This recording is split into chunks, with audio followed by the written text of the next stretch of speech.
We live in a world that loves winners. Think about it for a minute. Think about which nominee at the Oscars gets all of the attention. It's the one who wins, right? Or think about the baker on the Great British Bake Off who becomes famous. It's the winning baker, right? Or think about the NFL team who wins the Super Bowl. They're the one that gets all the attention afterwards, aren't they? We love winners. We love to be winners. And we love to be associated with winners. To be associated with people who have managed to come out on top. It's almost like it's in our DNA as human beings.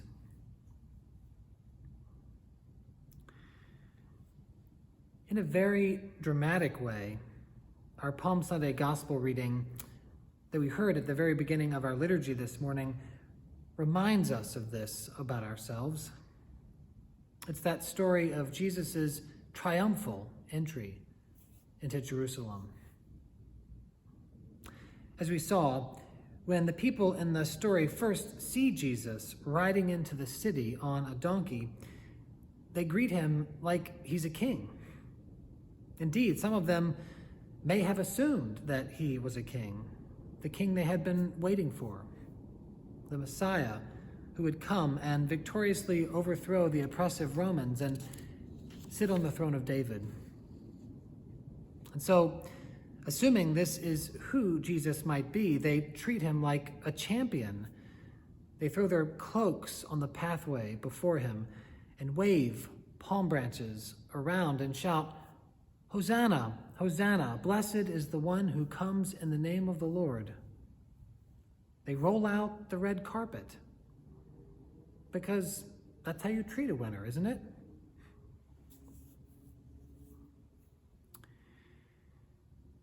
Yet how quickly the tide turns in our Passion Gospel the moment the very same people realize that this Jesus is not who they thought he was. How quickly their excitement fades when he doesn't live up to all of their expectations about being the Messiah. How quickly they turn on him the moment he is arrested. How quickly their shouts of Hosanna turn to shouts of crucify him, crucify him. How quickly he loses his luster when he is condemned by the religious authorities and sentenced to death by the state. How quickly he goes from being the golden boy of Jerusalem to public enemy number one.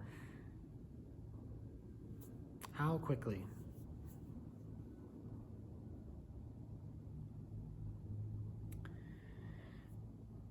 You know, there's a word that comes to mind for what Jesus becomes in the eyes of the people.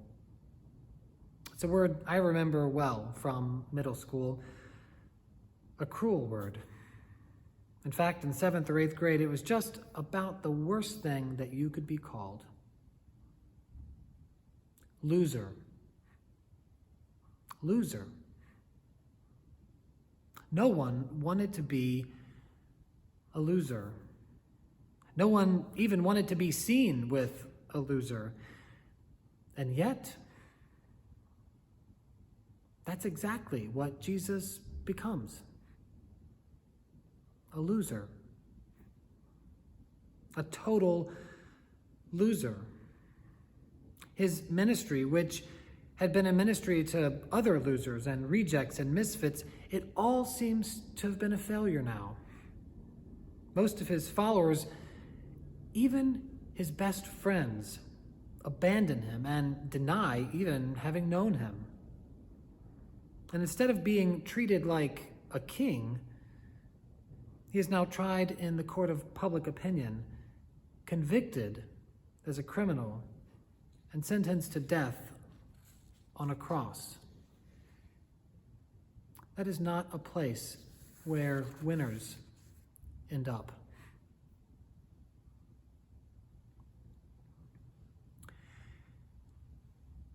Palm Sunday and these coming days of Holy Week invite us, I would say challenge us to wrestle with these things.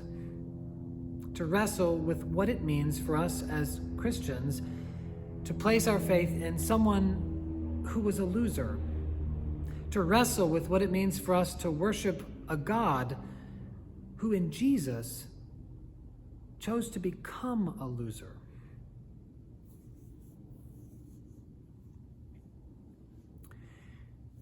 The very first Christians also wrestled with these things. Why? They began to wonder. Why would God choose to give up every ounce of power and die the most shameful of deaths? The Apostle Paul certainly wrestled with this question. We get a glimpse of this in the second reading this morning in his letter to the Christian community at Philippi. In Jesus, Paul writes there, God humbled himself, taking on the form of a slave, being born in human likeness, humbling himself and becoming obedient even to the point of death on a cross.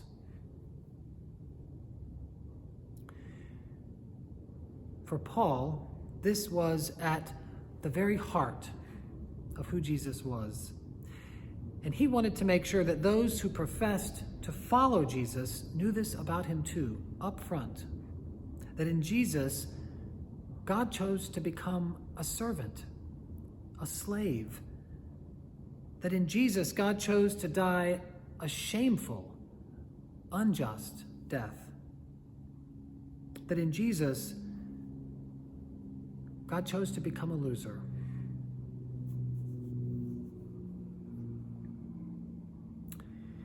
Holy Week invites us, you and me, to remember this about Jesus too. This is probably not easy for many of us to do, to confront this part of Jesus. There's a reason why, outside of COVID times, churches are packed on Easter Sunday, but often pretty empty on Good Friday. It's so much easier to confront the Jesus of Easter than it is to confront the Jesus of Good Friday.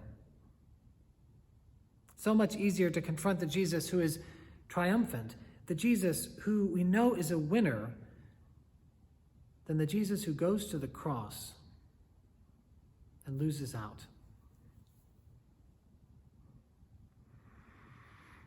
And yet, unless we do go there, unless we are willing to confront the Jesus of the cross, the truth is we can't really understand who Jesus is. Because the truth is, if we just skip ahead to the Jesus of Easter, the winner Jesus, then we don't really know him. The truth is, if we can't be with him there at the cross, then we can't fully know him.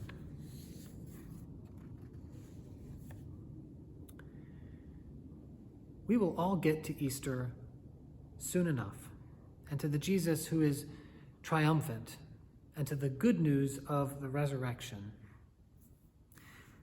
But today, on Palm Sunday, and throughout these coming days of Holy Week, the good news is something else for us.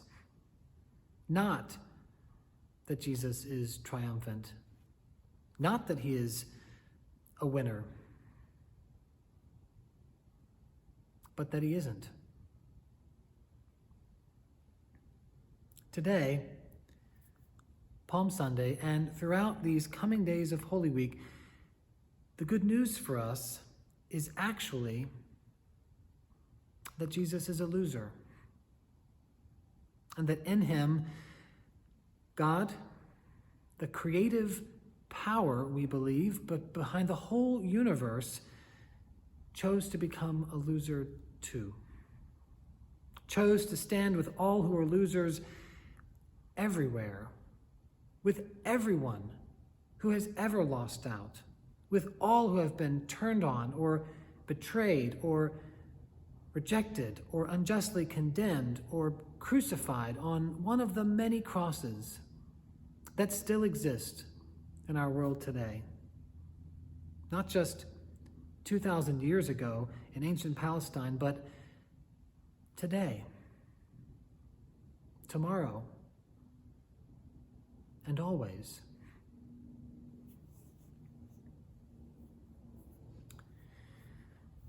That's the good news for us today.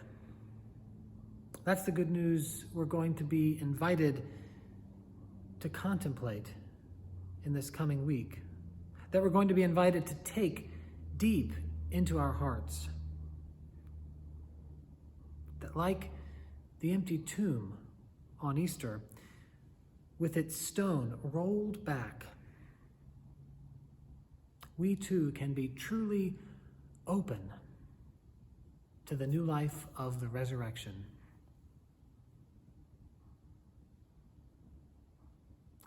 Amen.